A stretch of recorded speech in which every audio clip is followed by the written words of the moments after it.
and today's story. I think I mentioned this, but not all these details. This is just pulled it off this myself. This is from HEADSTANDS 1965. Rabbi told the following story. Beginning of the Fabrengen. And he said that when the Chassidic Rebbe was exiled to Kostroma, so he had to present himself every week at the office of the GPU. So we all know the story was Tuesday, Yud Beis Tammuz. So the Rebbe appears, the Chassidic Rebbe, accompanied by Rabbi Eliachaim Altos, who, as you all know, was burnt alive by the Nazis in Riga later. This is 1927 here. So the officer, the GPU there, in the office, the GPU office, received him very cordially and with friendship, and he informs him that instructions came, a telegram from Moscow, that he's granted total freedom, and he can go back home to Leningrad. So the Rebbe said like this, and the Chassidic Rebbe will describe this later.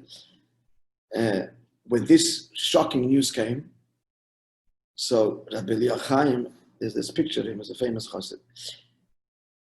Much to be said about him. He said, Rabbi Eliachaim, his face completely contorted, and half his face was white like lime, and the other half was red like blood. And the Rebbe, the Chassidic Rebbe, had to calm him. Now, because that day was a local holiday, and the office was officially closed, therefore they couldn't give him the actual, I guess it was a document, till the next day, which is Wednesday, Gimel Tammuz, which is why it's a 2-day yontif. So in the interim, the Rebbe says that the birds took the news, word spread, and even before the Rebbe comes back to the place he's staying, the Chassidic Rebbe, they knew already there of the news that he's been freed. So when the Chassidic Rebbe comes back to the house, he sees Rabbi Chol Dvorkan, who he'd sent ahead. He'd sent ahead before to fix the mikveh and to start a cheder there. He's dancing around the house, and he's holding in his hand a small bottle of mashke. And he's singing the words, Nyet, Nyet, Nikava. We don't fear anything, the Eibush is only reality. And a long time, Rabbi Chol is dancing around the house.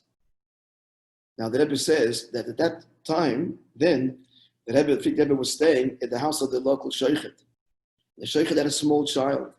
And when the child sees this big simcha going on, and the spilus from the news, so there was a fence around the house, so he jumped on the fence, on his hands, and he was going back and forth on his hands, walking on his hands on the fence in celebration. Conclusion of stories. The Rebbe is like this. There are 3 reactions here to the news of the shichru, the freedom. The Michol, who was stunned in complete bittul, white and inflamed. No, it was so it was dancing.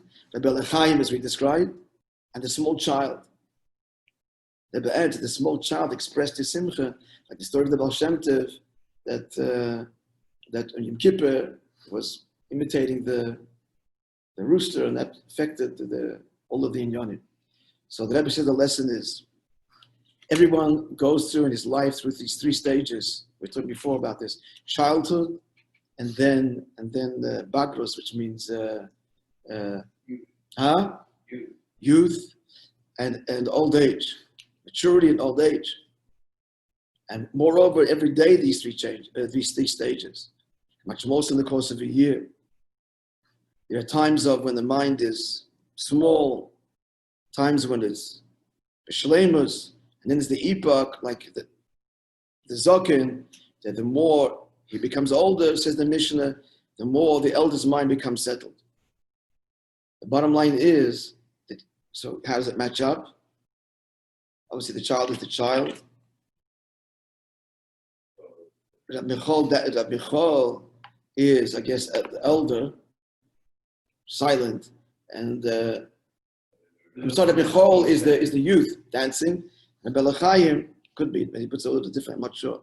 Anyway, the Rebbe says that the point is this. The words of the Rebbe here.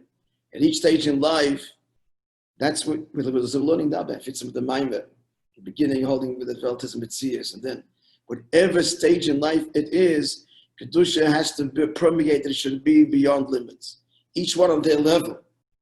Even though B'chol Ma'it, and it's B'chol Ma'itcha, you have to serve God beyond your limit, even though you yourself will attain a higher level where this moment of going beyond your limit, you're beyond that. But that's now your avodah, that's your avodah. And through that, we connect to the emes and ma'od. You bring in the footnote that the Rebbe asked to sing the Nigun Yet. It seems he didn't start it himself. And no one knew it. So one person mentioned, I think I told you. He didn't start it himself because it was in the year of mourning of his mother, Tafshin Chafei.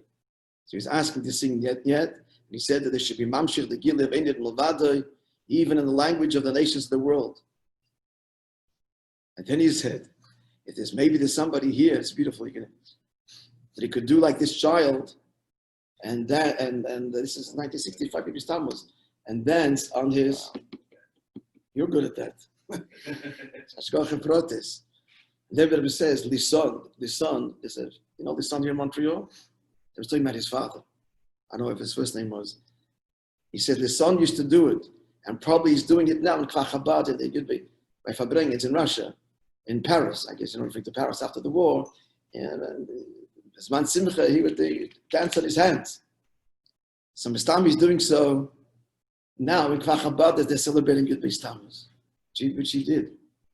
His pictures of him, the big celebration to Beis Tammuz, and he was on his hands dancing. They would go to Chassidim, they would go to the kibbutzim and make all these make farbrengens. It's called an evening with Chabad, and this song, your uncle. Your great uncle. Cousin's father, okay. So he would also go. By the way, the son here, the uncle also does it. Also, is good on that. He dances in his hands at Simcha, so used to anyway. So they would go to the kibbutzim, and the Rebbe says, Mistami is doing it now. And he says, all him, Tzunutz, Kumen, Sheyir Le'Lebrius. It may come to be good for him, it should be for him for health. Some bracha here was just given to this, his first name, the son in Kfar Chabad. So it's a beautiful moment. These moments are not often by the Fabrengen. So these personal moments, they should say a name, etc. So you can imagine the Simcha of the Chassidim then, Yud Beis Tammuz, Tafshin Chafei. But the message here is, again, that each one, whatever you're holding, Yichud Tator, Mechap Tator, holding in the Avodah, I'm not going to fool myself. Velt is a Mitzias. That's my Avodah. So got to break that boundary. Then there's a higher avodah, break that boundary. Whatever level we are, it should be in a way of breaking the limit. Have a wonderful day, everybody.